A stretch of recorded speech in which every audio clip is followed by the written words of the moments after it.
Are you ready to take your business to the next level? Every day there are countless books and articles that are published offering the key on how to make your business a success. It's easy to feel overwhelmed trying to keep up and run your business.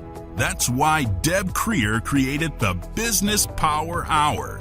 Keep up on the latest trends, best practices, and techniques for how to make your business a success. Let the Business Power Hour do the heavy work for you. Good morning, good morning. I am Deb Creer, and I am passionate about giving professionals the tools that they need to make themselves and their businesses as successful as possible. And I can't tell you how delighted I am to be speaking with my second Irish gentleman in 2 weeks. Holy schmoly. This is just so much fun. It's always funny when people see my red hair, which is not quite natural anymore, but we won't tell. And they say, "Are you Irish?" And I say, yeah. Red hair, freckles, yeah. Irish and Scottish, but yeah. So it's always fun to be speaking with someone from Ireland, and so please join me in welcoming Paul Davis to our program today. Welcome, Paul. Great, Deb. It's absolutely brilliant to be here. I'm so thrilled to be here on your show, and especially coming all the way from Ireland. So it's a double winner. Yes. Yeah, you gotta love technology, right? We're in the same room, several thousand miles apart. What a deal. So let me tell people a little bit about you, and then we will dive into this. So Paul Davis is a gifted, intuitive personal advisor, an entrepreneur, a best-selling author, and an award-winning business growth consultant and speaker. He is exceptional at identifying what will bring an individual fulfillment, joy, and meaning by identifying their true, unique life purpose. He has worked with countless business owners, leaders, and celebrities from around the world and across all industry sectors, and has helped transform several unprofitable enterprises into multi-million-dollar successes by structuring their businesses around their life purpose and making a greater difference in the world. So again, Paul, welcome. Thank you, Deb. The introduction says it all, I think, doesn't it? It does.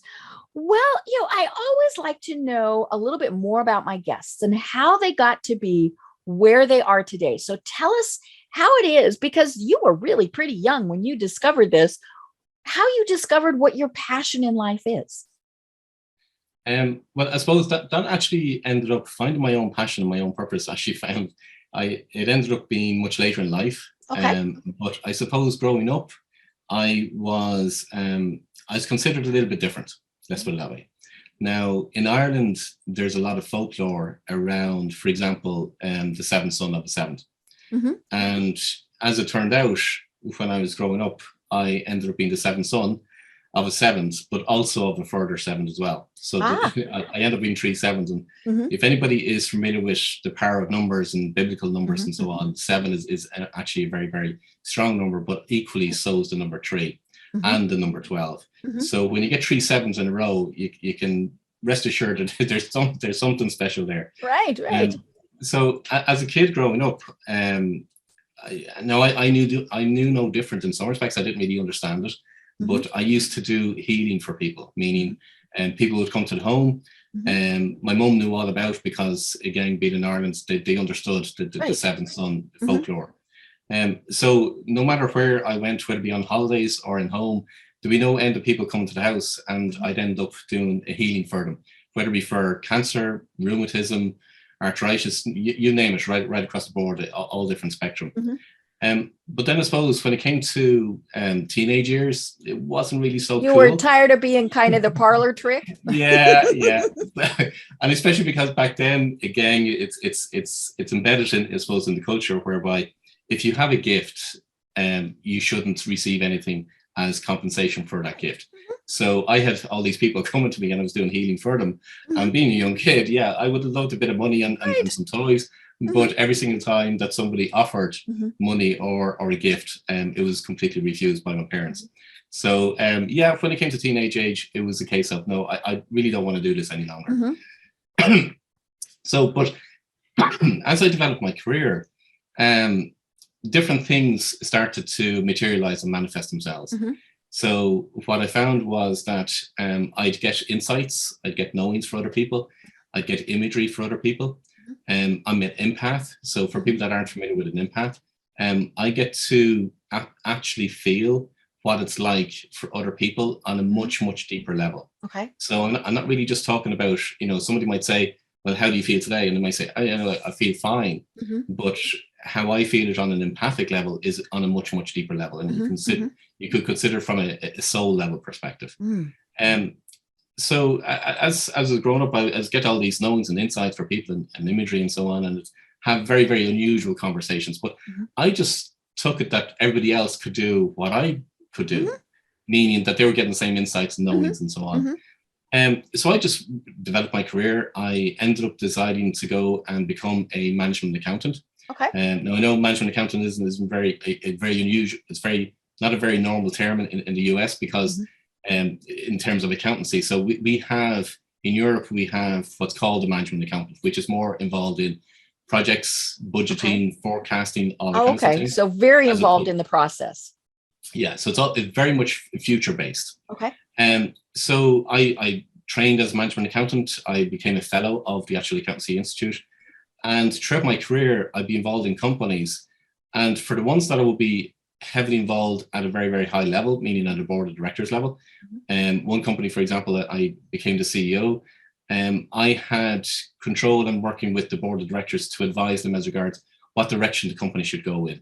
Okay. So I would use my intuitive side and the insights and knowings that I would get for the actual business itself and for the people that were owning the business as regards what direction we should go in. So I've been on a lot of different paths between joint ventures, developing new markets, developing new products, pivoting the companies and all the kind of things. And a lot of my career would have been going into companies that were making financial losses, and I had to turn them around as quickly as possible.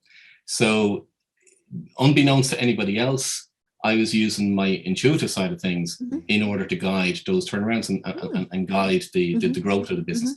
So I've been involved in all companies from literally every single industry sector, or pretty much nearly every single industry sector, and right across the board as regards all different management levels and all different sizes of companies. So I've worked with solopreneurs right through to medium-sized companies and companies that were looking for a listing on the stock exchange. Okay. So full spectrum companies.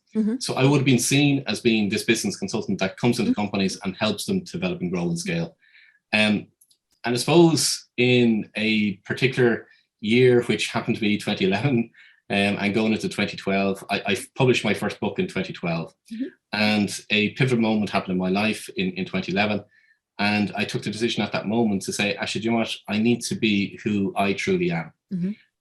So I took the decision to actually say, look, to go to my database, to go to my clients and say, look, this is how I work. So the clients that I would have a really, really good, strong relationship with, they already knew how I would work. They knew kind of, it was something unusual about Paul. Right. Because their business has just improved as soon as I started working with them. And you couldn't always quite explain why, right? Most people aren't going to accept, well, look, where are you getting this information from? And being an accountant and being a business consultant, that's left brain, right brain there. Exactly. So what I did then was in 2012, I came out to my database and came out to my clients and said, look, this is how I work. This is who I am. And I got to step into my power. That's ultimately what it is. But over the years, what I've been doing then was to actually develop a methodology for helping people to find their true life purpose. So the insights and knowings that I get for people is actually around their life purpose. And that's how they can reach their highest potential. So when we actually structure the business around their life purpose, and every single individual has a complete, unique life purpose to them. So when you structure the business around their unique life purpose, now that's when the business achieves a massive and significant amount of success. So, but again, going back, being an accountant and getting the feedback from clients in the sense of, look, Paul, you're just making this up, and where are you getting this information from, and all the kinds of things, and being logical and all the kinds of things. I need it for myself as much as for my clients to develop a methodology to say, okay, look, how could I correlate the information that I receive? Because it all comes from, for an individual, when you're working with an individual, all this information is available from an unconscious level, not from a conscious perspective. So how can you get the evidence and the information and show the client the evidence for in their life that correlates to the knowings and the insights and the imagery that I get for them in relation to the life purpose? So I've been working on that methodology. I developed it, and it's proved extremely well over many years. And I keep improving it. I keep tweaking it, and I keep kind of adding more bits into it and so on. And now that's what I call the pilot's manual. As you can probably see behind me in my office here, I have a lot of things that have references flight oriented. Exactly. So I use a lot of aviation terms in my business. So the aviation term in terms of a pilot's manual, it's literally, now, let me put it this way. The vast majority of your listeners will be saying, do you know what? Or they probably said to themselves at some point in their life, I wish I was born with a manual and I got the manual as regards what I am to do in my life. So what I did was I literally put the two of them together and say, look, here's your pilot's manual. Because once you have that manual, it is your unique life purpose. It's made up of 4 elements. It's your unique life purpose. And that gives you the manual in order for you and your business to take flight. And that's ultimately what I do for clients. Wow. I love it. I love it. Well, why do you think that people don't follow their unique life purpose? Is it peer pressure, parental pressure? Why do they go, because I think everybody kind of feels, when you're on the right path. And so, when you're on the wrong path, but why do we continue down that wrong path? For a lot of different reasons. And you referred to in the sense of some can be parental pressure. Because, okay, my father was an accountant or my father was a doctor, since I followed that train of thought or whatever it would be. Now, my father wasn't, but that's what a lot of people do. Or it's social pressure from the point of view of, well, look, in order to get a career and to get, what people want in life as regards a house or a car and all those things, they pursue a particular career, they create a particular business from that side of things. Others see it as being that they see an opportunity, for example, to develop a business. Or it's just what they know. But a lot of people actually don't know what their life purpose is. So they develop a business or they develop a career in order to generate the income to provide for themselves. But they don't actually make that connection about actually, okay, well, what is my life purpose? And what tends to happen for a very, very small number of people. Now, Napoleon Hill wrote a book, and in that book, he said, from recollection, it was 2% of the population know what their life purpose is. 2%. 2%. So 2%. Yeah. So 98% of people don't know what their life purpose is. The rest of us are just wandering around. Yeah. So ultimately what happens is that they create a career or a business in order to give them the income to do what they want to do or what their passions are. All right. So it's until such time as either something or an event shows up in their life, or they get to a point whereby they feel that they're at a crossroads. And then they start to question themselves in the sense of, do you know what, I just feel like I'm on a hamster wheel or I'm on that perpetual treadmill, and they're not really getting to enjoy what they're actually doing at that moment in time. Now, over the last couple of years, we've gone through the pandemic, and a lot of people have actually used that time. It's kind of, in some respects, I kind of said it in a webinar at the very beginning of the pandemic, back in March 2020. And this time will actually force people into a bit of self-reflection and deciding what it is that they want to do going forward when we go past pandemic. So it's when different moments in our life that we actually start to look inwardly. A lot of people go to, Machu Picchu, or they go to, different places around the world to try and find themselves. And ultimately what they're trying to find is, what is their life purpose?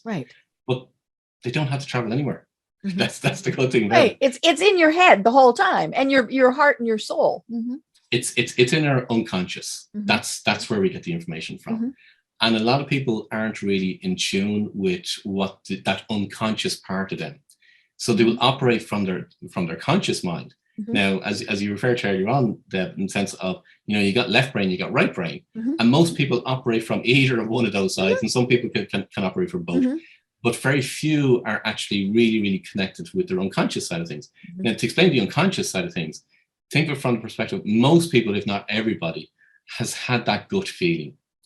So they've had a moment in their life whereby they're trying to make a decision, or they're kind of going down a particular path or whatever it be, and they just have this gut feeling that there might be a business deal that they're trying to deal with, or they have an employee that they either have had for a while, and there's something about this new employee that is not working with. They have, again, this gut feeling.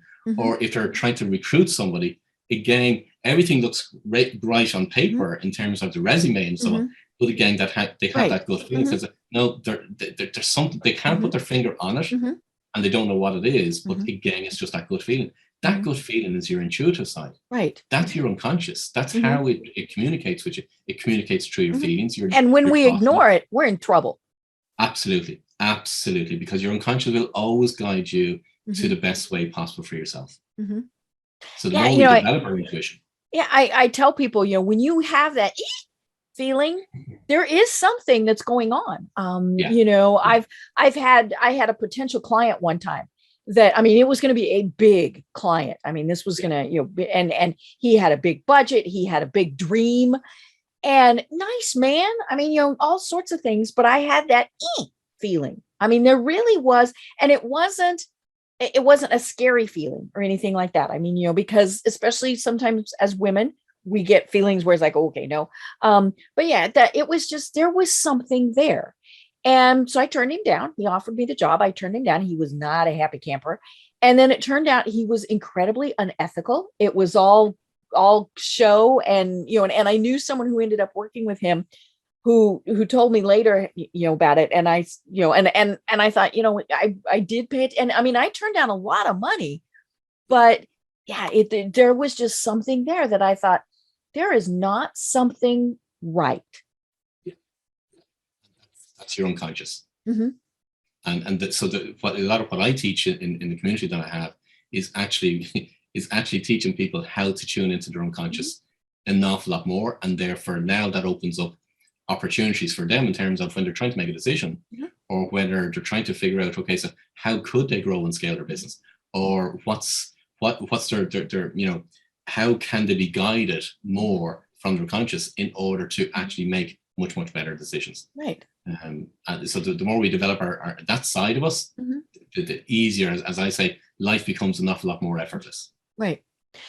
And let's talk about the pandemic. We're never, I love it here in the States. They said 2 weeks, we're going to shut down for 2 weeks. Everything will be, that was our, we all laughed at that. It was like, yeah, right. And, now it's getting on close to 2 years. The first initial true diagnosis was 2 years ago.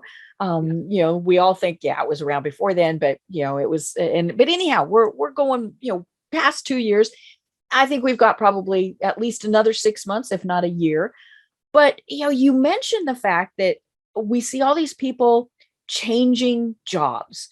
People have coined the term great resignation, and a lot of that I think is just people went, no, but now what? That's the thing is, so we've quit. We've decided, hey, we're not going to be on that hamster wheel any longer.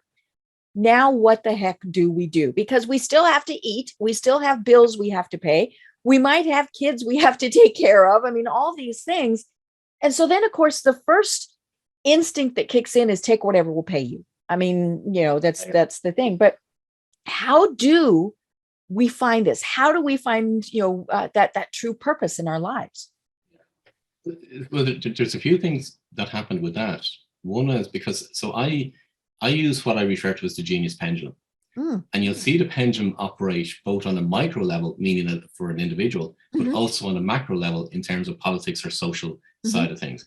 So business has been operating in a particular way, meaning think of it from the perspective, the pendulum has been to one side. Right.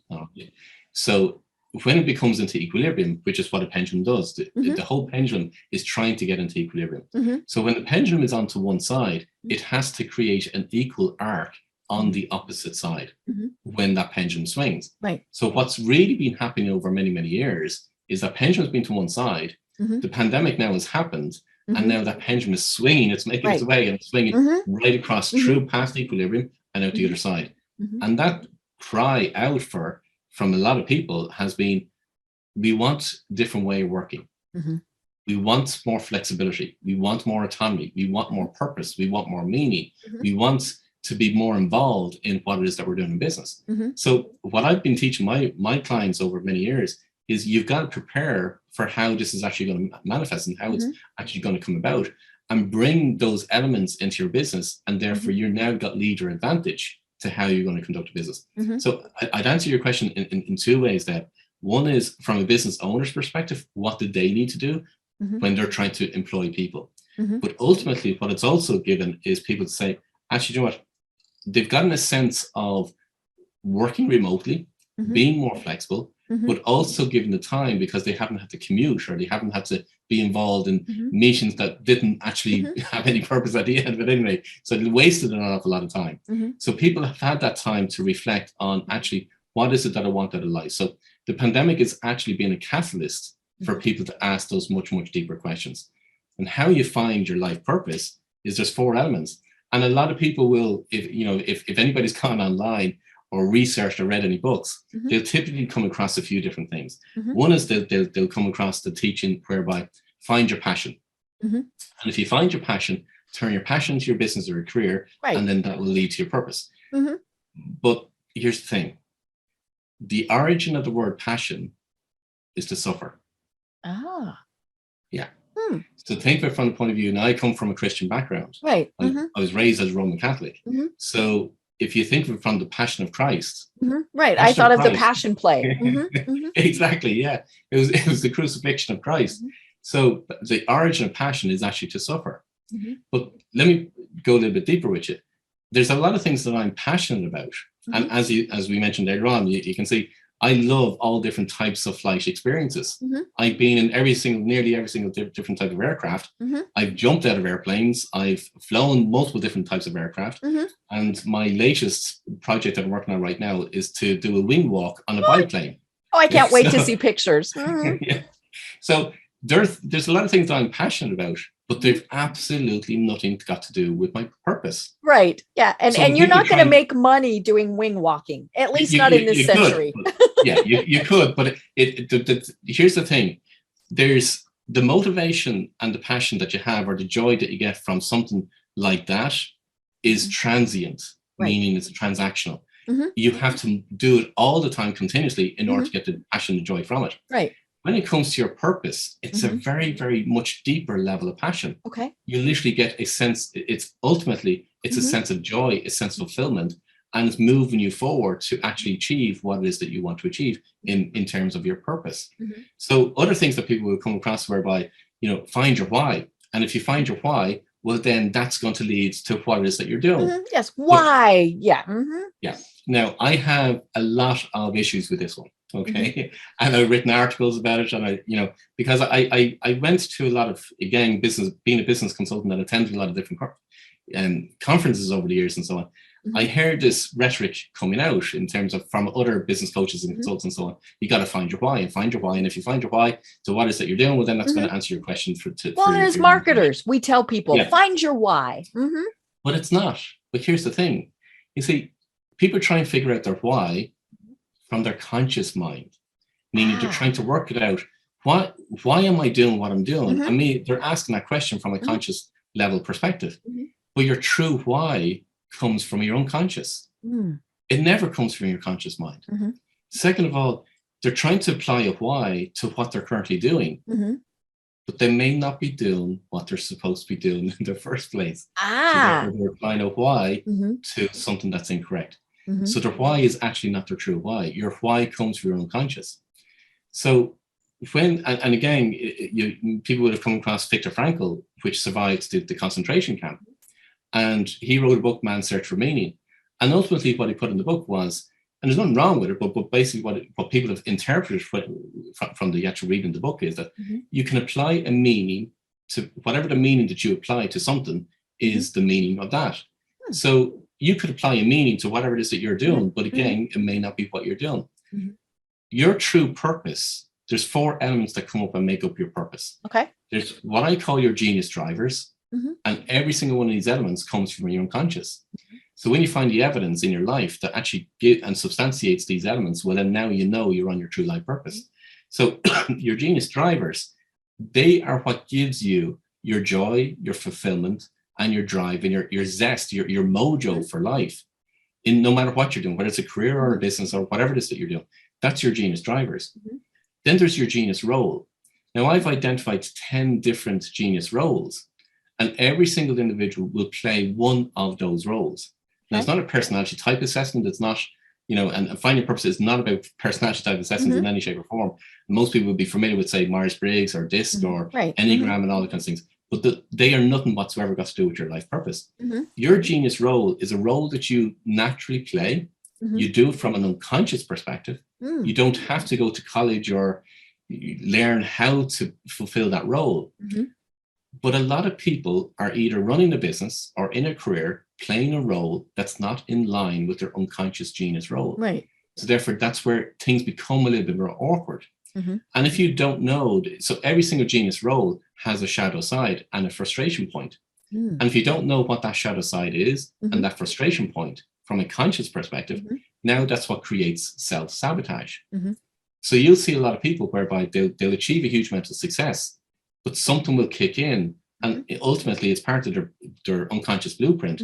But also from our genius role perspective, that element of that shadow side will create self-sabotage. So therefore now they start to lose everything in their life and their business.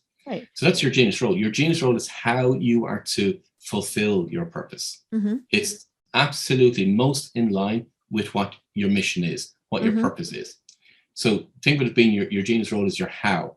Now there's your genius quest, and your genius quest is what you are to do. That's your mission. And every single individual has a unique mission of what they are to do. And then the last piece is your genius inspiration, which is that's your true why. That's your absolute unique unconscious why. So when you take those four elements together, now you have your how, your what, your why, and what's going to give you the joy, fulfillment, passion, and the zest for life. And that's your true life purpose. Well, and as you were talking about this, part of what I was thinking was it's not necessarily a career, a job, things like that. I mean, for many people, it's being a parent. It's it's being a caregiver. It's being all of these other things, and it's interesting because when we see people who are doing that, they have kind of a glow about them. I mean, I keep thinking about, like, say, Mother Teresa.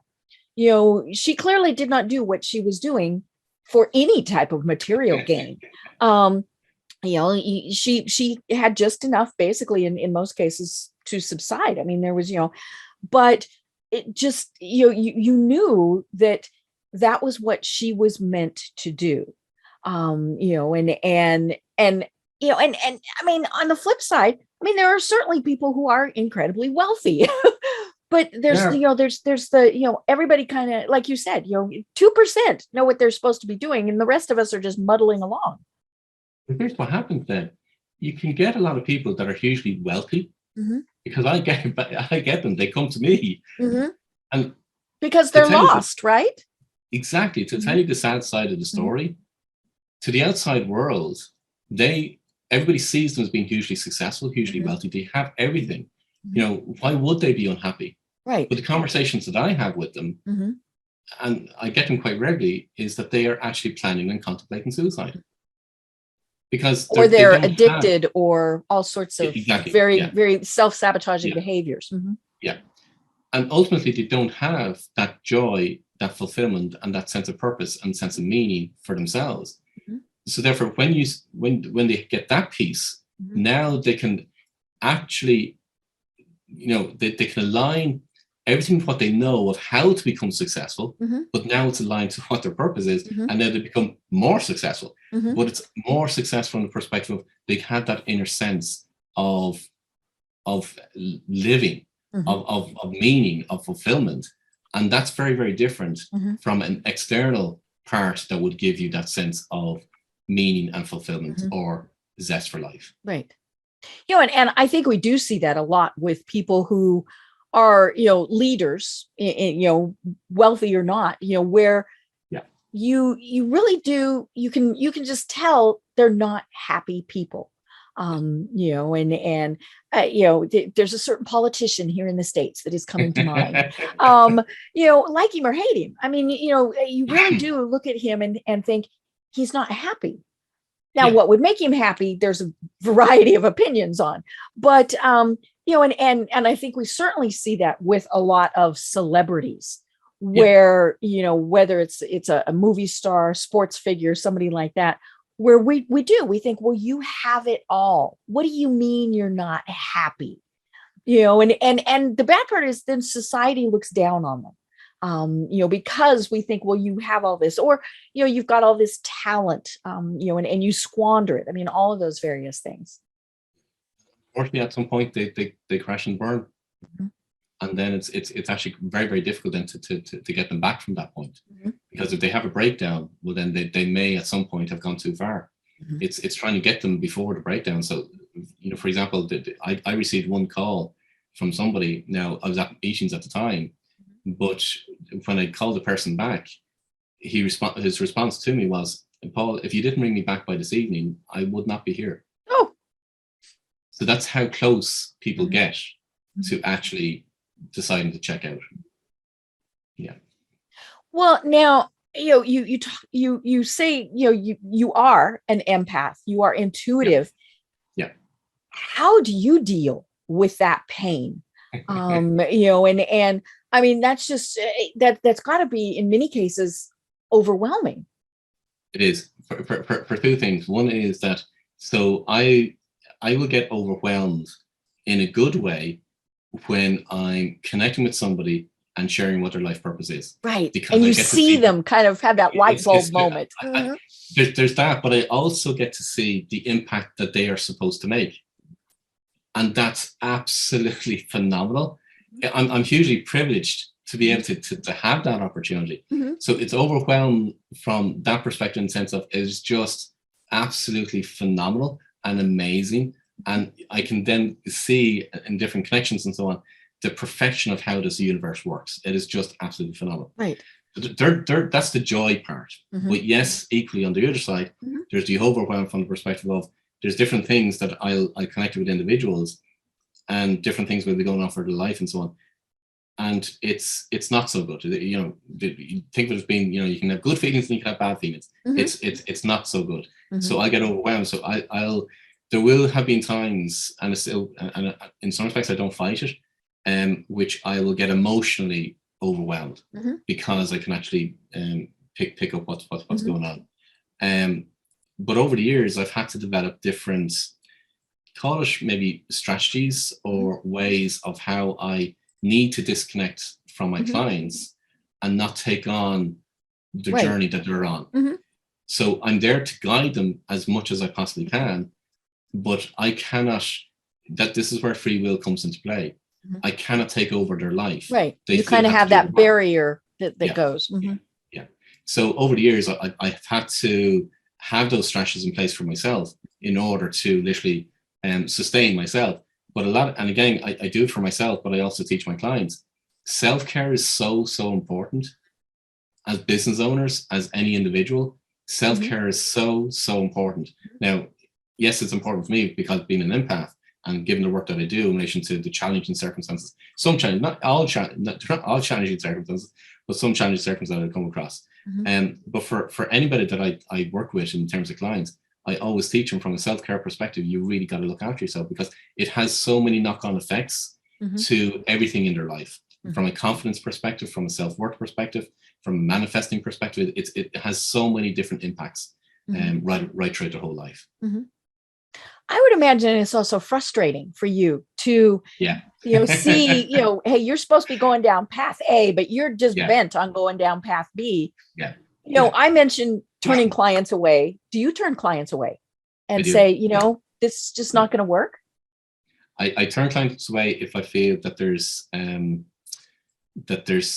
okay, you mentioned earlier on in relation to the example of the client that you gave, which was in line with their ethical behavior. Let's just call it that way.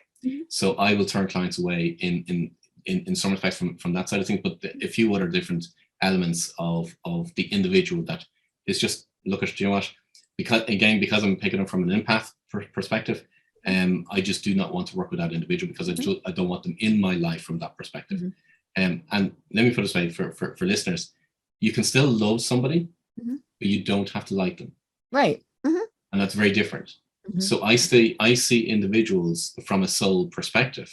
So I still love them, but I don't necessarily have to be around them. Okay. Because of what their personality is actually displaying and demonstrating. So yeah, I absolutely turn clients away. I get clients whereby I share what their life purpose is and bring them through the methodology, and they can see the evidence in their life and they say, okay, look, that's what your life purpose is. And then two things, well, a lot of things, different things happen. But for the ones that don't pursue that path, they're heart-wrenching. I bet. Because I know the impact they're supposed to make. I know how successful they could become with it. But for a lot of reasons, they decide not to pursue that path. Now, I use the analogy of the feather, the brick in the truck. So I talk about this from the perspective, think of a feather and think of the light touch of a feather. Your unconscious mind is constantly trying to guide you, and we get nudges in our life, but it's like the touch of a feather. Now, we could be having a conversation, we could be listening to a podcast, we could be watching a movie or whatever. It's that nudge. There's something inside of us that reacts and says, oh, this resonates with me, but we don't take the action. They're the feathers. And if we don't take the action, well, then the brick comes along. And if you can imagine, the brick is a little bit more subtle than the feather. So in my first book, Evolve, I speak about the feather, the brick, and the truck. And what I say is, I'm the brick. So when people come to me, I'm a little bit subtle, but I'm the brick. And if people don't listen to the brick, and whether it's me or whether it's something that shows up in their life, and it tends to show up in their life from the point of view of they get a temporary illness, or they health. get or they get a financial setback, or something happens in the relationship, or they lose a client, but they can overcome it. But it's a speed bump in their life. And it basically what it does is it gets people to pay attention and to actually correct the course of what they're supposed to be doing. So they're the bricks. Now, if they don't listen to the bricks, well, then the truck. I was going to say, there's a much bigger. So it will start coming, and it will turn its engine and it will start driving. And that truck, nobody wants to have the truck show up in their life. And the truck shows up in their life from the point of view of financial bankruptcy, complete business failure, an injury or an illness that perhaps cannot be overcome, or in very many circumstances, it's definitely life altering. Or it's a separation or a divorce. It's something it's a very, very significant event in their life. And ultimately, what it's to do is to put you on the right track. And I've seen it so many times in clients I've worked with over the years, where they've been faced with the truck, they've encountered the truck, and what happens is, as soon as they start living their purpose and they start coming into equilibrium, which is what I teach my clients on how to do it, then it's a case of they recover from illnesses that they perhaps, where doctors would have said, you're never going to overcome this, but they've actually managed to overcome, or different things that have shown up in their life where they've said to themselves, there's no way I can get over this challenge, but they've managed to get over the challenge as soon as they start living their true life purpose. Right. So what are mistakes that people make when they're trying to find their life's purpose? They listen and they read whatever is online from what I've mentioned earlier on in terms of right? Finding your passion or finding your why, or give whatever it is that you want meaning. So they're all the things that are incorrect. So and a lot of will be around for a lot of what's taught online or different books and so on is find what you're passionate about. But that's never really actually going to give you what your true life purpose is. Right. Yeah.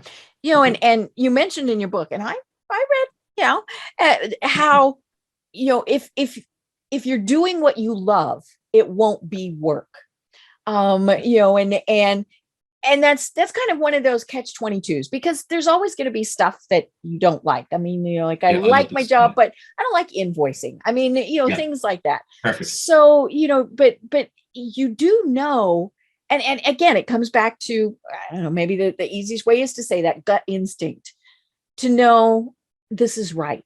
And as we said, more importantly, to know this is not, and for some people, right is working in the big company, going in and doing, whatever. I worked with a woman many years ago, actually, we were in an ad agency, which tends to be, you don't know what you're doing 10 minutes from the next. Yeah. I think that's great. I think that's, every once in a while I do need things to calm down, but I can pretty much kind of go with the flow.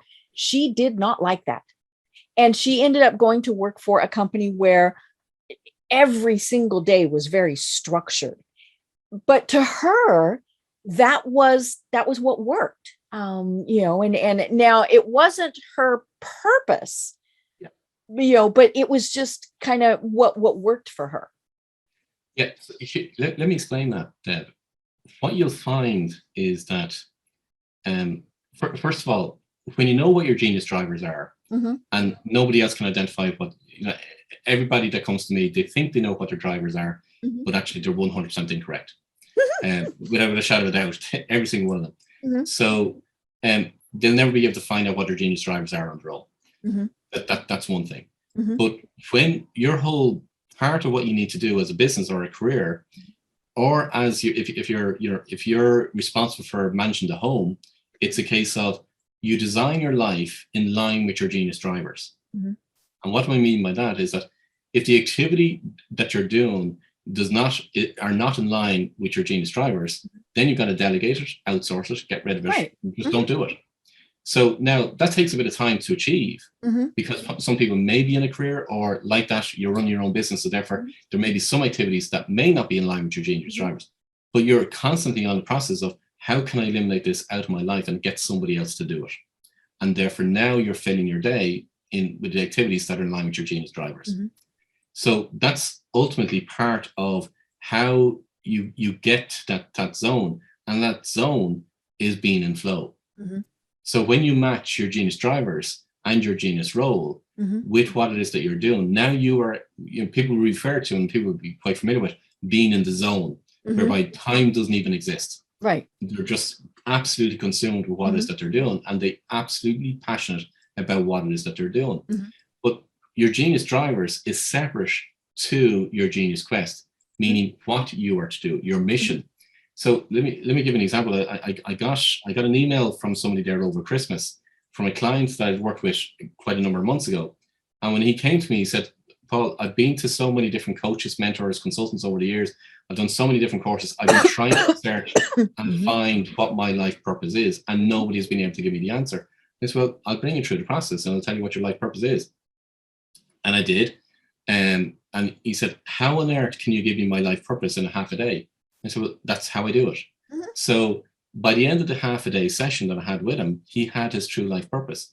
But because I had given him all the evidence to show what his life purpose was, he was absolutely blown away with how quickly we could actually achieve it, but what his life purpose was. Because he said, there's no way I could have absolutely garnered what that life purpose was for him. Right.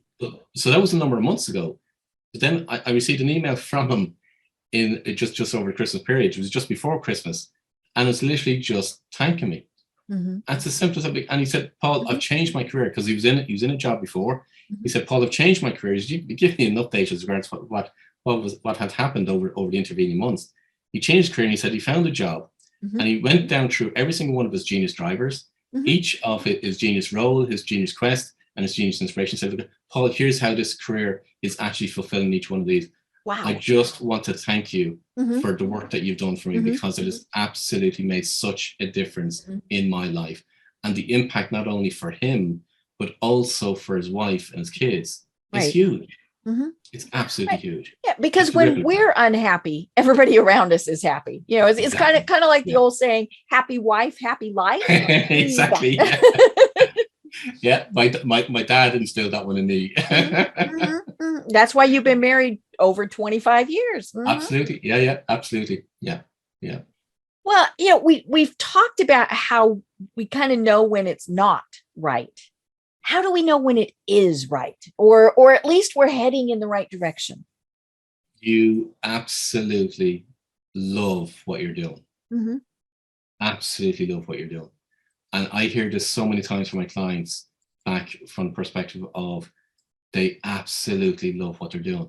Now, does it happen overnight? No, it doesn't. because things have to change. And a lot of issues come up for people in terms of confidence, in terms, like, from the perspective, who am I to do that? How am I to do that? And so to try and work out those questions, that's how I work with clients and over a longer period of time to literally structure the business in order to actually mold their business around their life purpose. But when they get to the point whereby they're actually fulfilling their life purpose and they're seeing the impact of their life purpose on people and what they're doing, they absolutely love what they're doing. And then it gets to the point whereby you'll know when somebody is, let me say the difference, and you referred to earlier on, whereby you'll know when somebody's alive, I mean fully alive, compared to somebody who's actually just going through life. So, like, I'm on a mission. I am absolutely on a mission. And that mission is to save lives. And I mean that both literally and metaphorically, because there's people that are going through life, and I call them lost souls, because literally they are literally just going through, they're existing. Okay. And there's other people that are just trying to figure out what is that they're to do. And they're contemplating checking out of life. So my mission is literally to save lives, and as many lives as I possibly can. And you know the difference when people are, there's not enough hours in the day to do what they are meant to do. That's the point that they get. So you get to the point whereby you're jumping out of bed in the morning in order to do what you're doing. And you absolutely love what you do. I love it. And it's interesting because one of the things that I've talked with my guests, I've had several guests on where we've talked about those little voices in our head. And those little voices that in many cases are trying to protect us. And that, in many cases, those little voices came from somebody else. It came from a parent. It came from a teacher. And really they were trying to protect us. It's like little girls don't do math. Luckily we're kind of getting over that one. You really shouldn't be a business person, or, all of those various things. So, how does that little voice play into all of this? Keep it small. And that's a lot of the work that I do with clients. So there's a community that I have where I bring people together as a community, as a group. And I go through each month, I go through teaching in relation to dismantle and dissolve all of that stuff that you're speaking about. So when it comes to confidence, when it comes to limiting beliefs, when it comes to those emotional triggers, when it comes to, what we're working on this month is all about intuition. What we worked in the last couple of months was all about dissolving the emotional triggers in our life. What I'm going to be working on in the next month is going to be around dissolving shame and guilt. So when there's a lot of programming that we have as grown up as I was going to say, you grew up as a Roman Catholic. Let's just kind of leave it at that. Exactly. Let's not go there. I could dismantle so much of that, I tell you. But so we all have stuff that we carry around. But I bring them through a process of actually dissolving every single one of that stuff. And then now that's when you begin to shine. So it's a bit like, take the analogy of, say, a light bulb. And over the years, it's just become a little bit muddy and all the dust is on it and the dirt is on it. Our light has become an awful lot smaller. They're all our limiting beliefs and the stuff that the baggage that we've collected over the years. What we got to do is actually just clean the light bulb. And let our light shine to connect with so many other people. And when our light shines, but we have to light our light first before we can actually light other people's lights. Right. Yeah, it comes back to, I've used, you'll understand this analogy. I've used this several times. The airplane thing, you get on the plane and you're going through the safety things, and they say, put your mask on first before you help someone else. And that's true. I mean, if you're not going in the right direction, you can't really help somebody else to the best. You can, but it is limited. It is. You got to look after yourself first. And that's where self-care is just so important. It's absolutely just so important. Right. And it is, there's the other, there's all the society things. I mean, the little voice inside our head, and then there's the big voices outside, that define things for us. I remember, many years ago, when we were getting ready for our 10th high school reunion, and we were talking about, one of the things that a lot of times you do is, the prizes, who came the furthest, Oh, yeah. all those things. And and can you imagine, I was in charge, right? And so somebody said, well, we have to do one for who's the most successful. And I went, ooh. And I said, and how on earth do we define that? And of course, this person that was defining it as money. I mean, that was strictly it. And I said, but the person over here who's divorced twice and has 4 kids might actually be the most successful. Because success is truly an internal measure. I mean, we are the only people who can measure that. But it's hard to ignore those other people, especially people who you value, when they are thinking all of a sudden I just said, you're not worthy, but they also think, well, you could be doing so much better. Yeah. But ultimately what happens, and that happens so common, whereby we put other people up on pedestals. But by putting somebody up on a pedestal, we're actually putting ourselves in a pit. So when we actually start to go through, and it's the process I bring my clients through, when we start to go through and identify what is it within them that we're admiring, and and therefore put them up on a pedestal. Well, ultimately, what we've been doing is then we've been reducing our own self-worth. Right. So when we go through a process of actually identifying that within ourselves, now we're starting to increase our self-worth. And that's where I talk about the genius pendulum. It's about bringing that genius pendulum back into equilibrium. Right.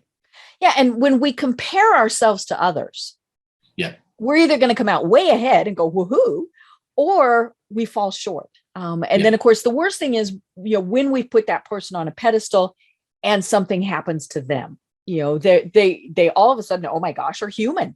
And then it calls into our own self-worth. We're like, well, I thought this person was fabulous, and they're not. So I must be a horrible judge of character. And then, of course, it just spirals down from there. There's always both sides. So if we are comparing ourselves to somebody else and making ourselves smaller, or if we're judging somebody else and basically trying to pump ourselves up, ultimately we're out of equilibrium. Right. Once we're out of equilibrium, well, then the universe will literally force events for ourselves in order to push us back into equilibrium. And on some occasions, we don't want those elements to come back into place. So think from the point of view, again, I'll refer back to the Bible, whereby, pride comes before the fall. So being pride about ourselves is being out of equilibrium. So the universe will create an event in order to actually bring us back into equilibrium. Right. Yeah. You get knocked back down, right? And we see that, all the time. Especially, I'm a big sports figure, and so here in the United States, Tom Brady just lost, and I mean, everybody is just very gleeful over the fact that Tom Brady lost, and he was like, okay, I mean, sure. He was, I'm sure, not happy. Part of, he gets financial benefits from, and of course all of his team members and things like that. But it in some ways it was dismaying that people were, I mean, it was one thing to say, oh, hey, Tom Brady lost, but to be gleeful and happy about it, then to me that's an issue. It is, but it's also an indication to show where your self-worth is. Right. Yeah. And so, and of course, the hard thing is to not be comparing ourselves to others and things like that. So, we've only got about 5 minutes left. So what are some tips for us to really focus on ourselves? How do we do this?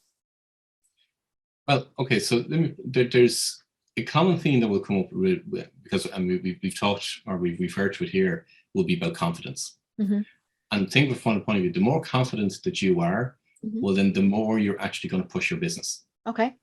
Because the more, just think, the more confident you are, the more marketing you're going to do. The more confident you are, the more you're going to push your prices up. The more confident you are, the more you're actually going to do more activities in order to make the world know that you actually exist as a business. So confidence actually has a huge impact from a business growth perspective. But a lot of people don't understand confidence. And confidence is made up of 3 pillars. There's self-care, there's self-belief, and there's self-worth. When you work on each one of those 3 pillars, that's what will actually increase your confidence levels. What people misinterpret for is they actually misinterpret with competence. Mm. Competence, the three pillars that make up competence, are skills, knowledge, and experience. Mm-hmm. So people would say, well, I don't have the confidence to do X, Y, and Z, whether it be from Mm-hmm. a marketing perspective or Mm-hmm. whatever it might be. But ultimately, what it is actually competence. Mm-hmm. So when they start to look at it in growing those three pillars, skills, knowledge, and experience, Mm-hmm. now that's where they're increasing competence. Mm-hmm. And that competence then will also feed into your confidence, right, which is your belief about yourself. Mm-hmm. So the three pillars are self-care, self-belief, and self-worth. Mm-hmm. So for people that are looking to try and build their confidence, what I would say is focus on those three pillars. Mm-hmm. We referred to self-care earlier on, and it is so important from a manifesting point of view, from a confidence perspective. Mm-hmm. It trickles into every single aspect of our life. Yeah. I love it. Well, Paul, oh my gosh, this has been absolutely delightful, and we have to do it again because it's just fascinating. And more importantly, I hope that this is helping people. And but of course, we also recognize that you have to want to have this help. So for those of you of our listeners who are ready or searching, or how do they reach you, and what assistance can you provide? Thanks for asking that. And the easiest way is for people to go to my website. Mm-hmm. And my website is www.paulwilliamdavis.com. And Davis spelled Davis.com. Okay. There's no E in it. Mm-hmm. So when you go to the website, you'll find a number of different resources there. You'll find ways of actually connecting with me. We can have an exploratory Zoom call, and for people to ask any particular questions and understand how I work more particularly from that perspective.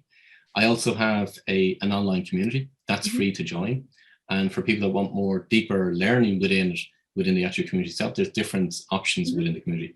But the community is free to join, and I host a weekly mastermind meeting every Monday afternoon. Mm-hmm. So again, people can connect with me from that perspective. Mm-hmm. There's multiple ways. There's my podcast, which is called the Executive Coach Podcast. Mm-hmm. And all of that information is available on my website. So if people go to paulwilliamdavis.com, Mm-hmm. they'll get a flavor for who I am, what I'm about, and the mission that I'm on, and different ways of how to connect with me. And then once we can connect over Zoom. I can answer whatever questions that they want. And if people want to take the next step, they can absolutely take the next step. Okay. It's ultimately up to them. I had wondered if you still, if Zoom was a way, especially, because you're intuitive, did you have to be in the same place with somebody, or Zoom works? No. Okay. No, I can connect over Zoom. I can connect over a phone call. I can connect with an image of the individual. Mm-hmm. So there's multiple ways of how I can connect from an intuitive perspective with an individual.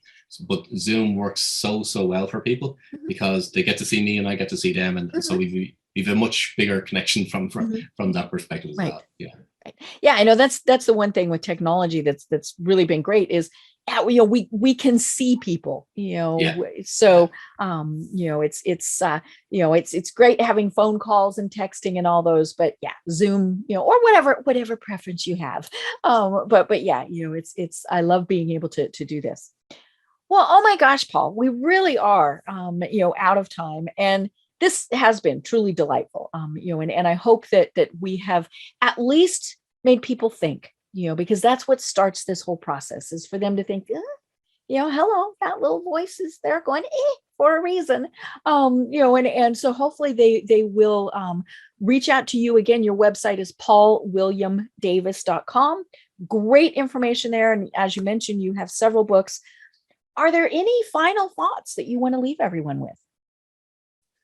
Oh, the one thing that I've seen and witnessed is that for people that know their true life purpose, it's absolutely the most powerful way for people to reach their full potential and to achieve the level of personal success that they want to achieve and the level of fulfillment that they want. So without a shadow of a doubt, this isn't a sales pitch by no means, because I don't sell from that perspective.